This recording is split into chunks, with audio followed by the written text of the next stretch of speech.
I'll explain to you why I'm using no slides. I am the token social scientist here. Sometimes when Michael starts talking about the technical computing terms, my eyes get real glassy and they go crossed, and I don't know, I understand what he's talking about, but I don't really understand all the details. And so in any event, he asked me to participate in this presentation.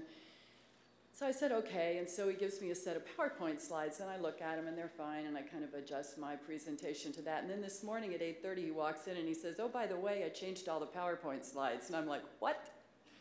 So I think I will just do this without PowerPoint slides. There are some limited points that I would like to make, because I think we need to get back to the rest of Michael's presentation and the ability to question our colleagues in Russia. One of the issues I think that we are dealing with is sort of a standard issue in sociology. How many of you remember taking introductory sociology? Sociology 100 is what it's usually characterized as. In sociology, and I have a PhD in sociology, we repeatedly talk about cultural lag. All of the institutions within society do not change at the same rate. So when you have an institution like technology changing at a faster rate than institutions like the law, which includes the law itself, the police, corrections, et cetera, all of criminal justice, you have strains that exist within society. And what we're experiencing, and we will continue to experience, because technology is always going to change at a more rapid rate than any of the other institutions within society, is that criminal justice and the law are always trying to catch up with technology. And that's really sort of where we are today. The social scientist's role in the issue of cybercrime really has to do with developing definitions, classification, and then trying to fit it within some theoretical perspectives that we have developed, which can attempt to explain some of the behavior. And those hopefully will lend to the ability of criminal justice agencies, legal experts, informatics experts, to develop laws and to develop policies and practices that will inhibit the behavior, that will reduce the number of infractions.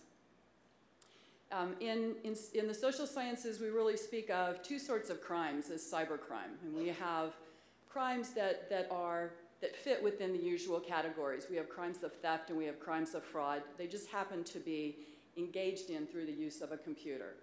Then we have specialized cybercrimes. We have things like hacking that do not fit with any of the standard criminal categories.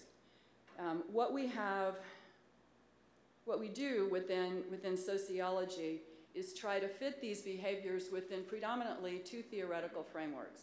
One of those frameworks is the framework of social control theory, and the other one is the theory of routine activities. Social control theory basically says that it is internal and external controls that come together to determine how an individual will behave. What we have with respect to technology in the United States are limited internal controls, because we have a lot of students, if you are not hanging around a lot of college students, they think nothing about illegally downloading music or illegally downloading movies. I mean, piracy is something that they engage in on a regular basis because they don't think it's wrong. And they have never had people who have repeatedly told them that it's wrong. We have students who believe that it's not necessarily inappropriate to try to break into someone's email account, or it's sort of a game. In our computer engineering school at U of L, we had some students a few years ago who thought it would be really fun to hack into the registrar's office to look at the grades of other students, just to see if they could do it. They didn't think it was wrong. So that we have internal controls that haven't been developed with individuals so that they specifically recognize that these behaviors are criminal, they're illegal, they're wrong, and you shouldn't engage in them. On the other hand, if you have individuals with limited internal controls, if you have strong external controls, if you use encryption, if you use firewalls, if you use passwords, it makes it difficult for them to engage in these activities if they have weak internal controls. But we have historically had very weak external controls. So essentially what we have in the area of cybercrime is no internal controls, no well-developed moral systems, definitional systems that say it's wrong. And then on the other hand, we don't have those external controls that can stop those individuals who have weak moral systems. Another kind of interesting component of social control theory is that every individual will engage in what we call techniques of neutralization. Because at some level, we generally know that what we're doing is not right. We may not admit that it's a crime or that it's a serious infraction of ethics, but we have some sense that it's wrong. So there are techniques of neutralization that we use to sort of make our bad behavior seem better, and that's real easy to do with computer crime. I'm not really hurting an individual. You know, I'm going after this corporation. It's not going to hurt a person. It's just going to hurt this corporation that's an evil corporation that's involved in capitalism. And I'm just attacking that. You know, it's not really a crime if I go into my roommate's email to flip through to sort of see what she's been doing, because she's my roommate, and after all, you know, we don't have secrets from one another. We're good friends. So that, and even with cyberbullying, you know, what's the big deal? You know, all I did was post some nasty comments about the girl in my geology class. What's the big deal that it went out to thousands and thousands of people? So that they neutralize what they're doing, and it makes it easier to engage in these activities on a regular basis. Routine activities theory, which also fits in here, and it's sort of similar to social control theory, basically says that there are three elements that come together to promote or inhibit criminal activity. The first one of those is a suitable target, and I don't think I need to go into that. I mean, there are all sorts of suitable targets for cybercrime that exist. The second one is a lack of guardianship. Once again, no password, no firewalls, you know, no encryption, no system to let individuals know when someone is trying to hack into a network. And then last but not least, a motivated offender. Well, we have lots of individuals who are what I would really call kind of accidental offenders, because they just don't know that what they're doing is wrong, but yet they're still highly motivated because it's a new technology and it's accessible, it's a viable target, there's no guardianship, so they might as well go ahead and try it. Then we have a number of individuals, when you start talking about things like cyber terrorism, who are extremely highly motivated, and they know that the vulnerabilities are there, and they know that they can cause great harm, and so consequently, that comes together to make it very easy for them to engage in their activities. I also wanted to make a comment, because I guess reading my bio, I'm sort of an expert on international policing, and I think that's a very significant issue when you start talking about putting together international conventions and trying to address cybercrime and trying to enforce international conventions.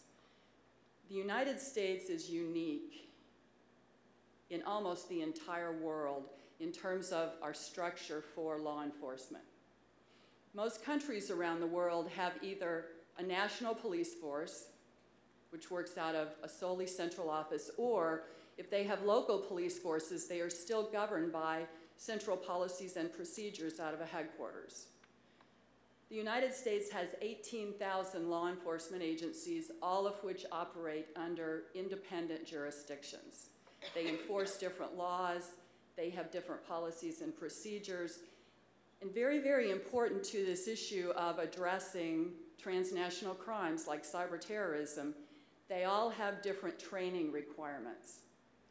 So one of the issues that we have to address in the United States, unlike other countries with more centralized law enforcement systems, and we do have the FBI, I mean, I don't want to forget about them. They are sort of our national police force, but the FBI has a limited number of individuals, and they cannot address all of the transnational crimes that are occurring in the world today that involve the United States. I mean, cyber terrorism and cybercrime is only a small percentage of the transnational crimes that are addressed by the FBI.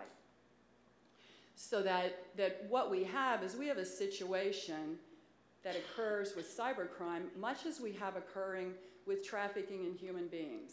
In the United States, the individual who is the most likely to come upon the initial act of some sort of cybercrime is probably going to be a local police officer.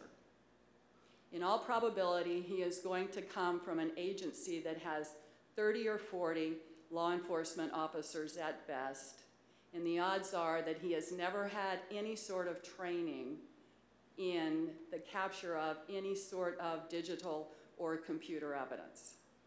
So we know that a lot of the initial evidence for these sorts of crimes never goes detected.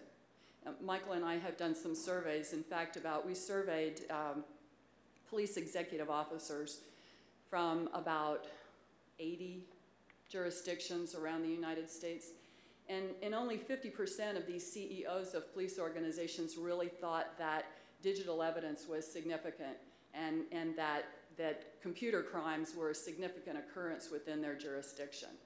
And if they thought about computer crimes, the one computer crime they thought about was, what do you think? Child pornography. I mean, it's like that's all they can seem to think. So a real problem that we have in the United States is that our police officers are not trained to detect these crimes. Therefore, it's very difficult for us to be able to engage in any sort of legal battle of interdiction through our law enforcement agencies. Law enforcement agencies in the US do not necessarily talk to one another. They don't share information.